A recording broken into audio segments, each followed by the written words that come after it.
A white dwarf in our immediate galactic neighborhood is becoming increasingly massive, and researchers are speculating whether it will end in a gigantic explosion. This supernova could even damage the Earth. If you want to know how dangerous the Death Star on our doorstep is, then be sure to stay tuned until the end. And if you like it, I'd be galactically happy to receive a thumbs up and a comment, because then the algorithm will show this video to even more people. Thank you, friends, and welcome.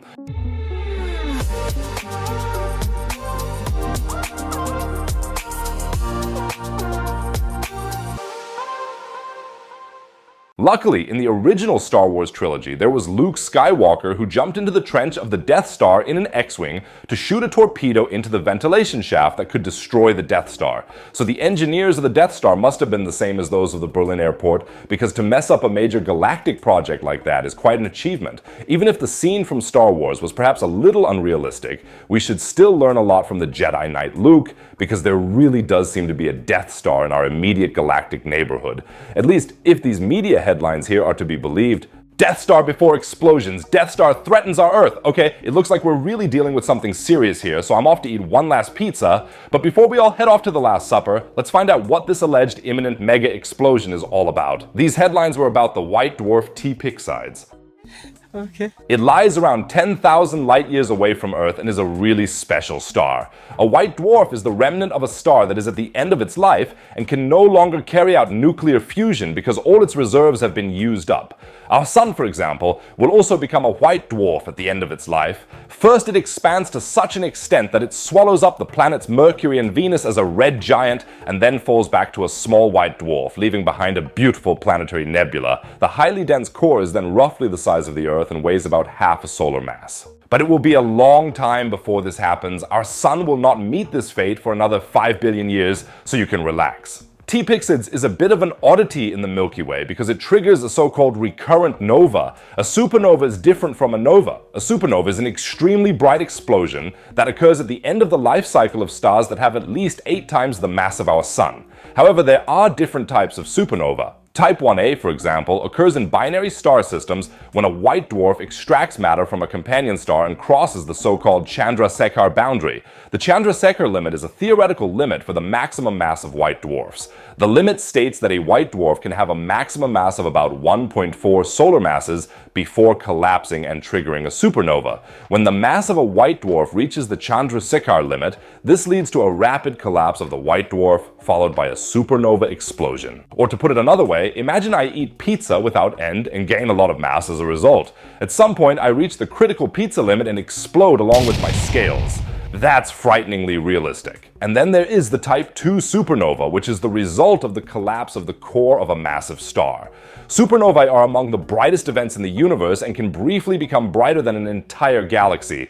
At the end of the explosion, nothing remains of the once magnificent star except a beautiful supernova remnant, or in the case of massive stars, a neutron star or even a stellar black hole. A nova, on the other hand, is a sudden burst of brightness in a star caused by a thermonuclear explosion on the surface.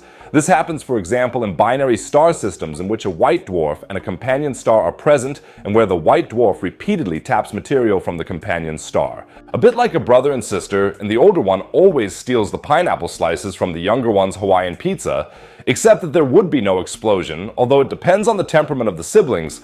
The white dwarf steals so much matter until the temperature and pressure are sufficient to ignite a thermonuclear reaction. Such reactions are relatively weak compared to supernova explosions and do not have such drastic effects on the star and its surroundings.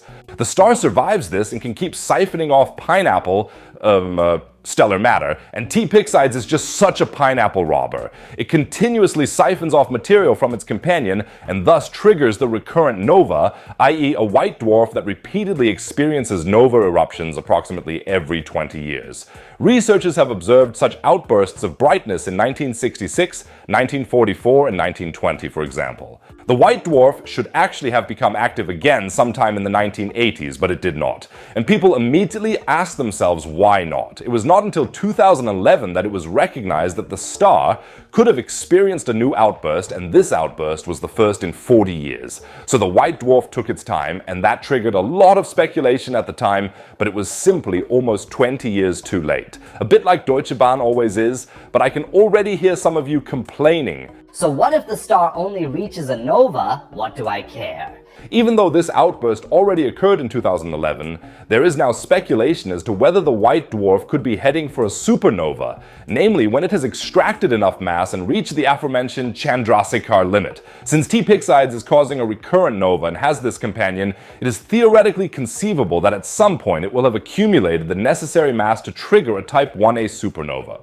It's a bit uncertain at the moment if and when this will happen, but what if it were tomorrow? A supernova of T Pyxidis would have a huge impact because the explosion would be much more powerful than a simple nova outburst, and because it could have the potential to completely destroy a white dwarf, and because it might even have an impact on our planet and the surrounding area. So dear Luke, how did that go again with the torpedo? The astronomer Edward Sion from Villanova University, for example, claims that a Type 1a supernova could have a blatant impact on Earth. Let's imagine that a very nearby star in the Milky Way blows up tomorrow, or rather the information and the light reaches us tomorrow. That would be bad, to say the least. Depending on the proximity of this supernova, the gamma radiation hitting us could be as strong as the total radiation of 1,000 solar flares. The optimists among us would now say, great, then the sky would be full of auroras, but the realists remember that even a single small solar flare could bring all of Earth's technology to a standstill. In a worst-case scenario, the gamma rays would destroy the ozone layer, which would subsequently expose our planet to an increased risk of harmful solar radiation. Another consequence of a supernova explosion would be that we would have a second full moon in the sky, so to speak. It would be so bright. Such an enormous change in brightness would have a disruptive effect on the entire day-night rhythm of nature. However, the decisive factor in such events is the distance. Many researchers assume that T Pyxidis is simply not close enough to trigger such catastrophes. The radiation from the supernova in the Crab Nebula is used for comparison. Here, the energy of the supernova reached Earth in 1054, and while we obviously survived, even though the supernova was much closer than T Pyxidis, the Crab Nebula supernova happened 6,200 light-years away. T Pyxidis, as we know, is 10,000 light-years away.